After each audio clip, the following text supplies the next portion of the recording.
Okay, hi guys. Today I have an unboxing for you. It is from Evike.com.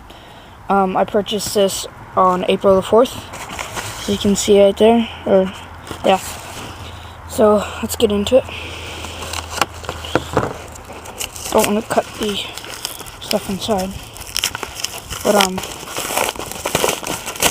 so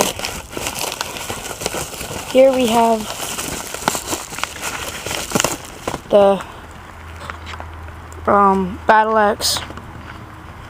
It's to put it in your G36, G36. You can use M4 mags, so that's pretty cool. And then in here we have. Sorry, I'm just gonna wait a sec. I'm gonna show you this. I got this. This is basically just a magazine or whatever it's called. And then in here is the order form, I think. Yep, order form.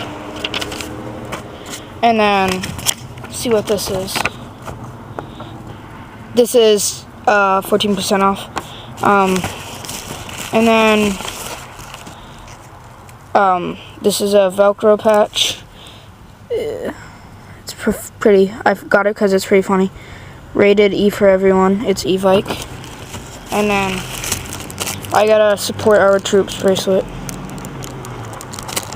Evike.com. And then I also got a Evike.com just badge. I mean not badge. Whatever it's called. Patch. So that's basically all for today. I'll be showing you guys how to put the magwell in, or I could just do it right now. But I think I'm gonna wait. So yeah, this is basically it. So thanks guys for watching, and yeah, all right, thanks.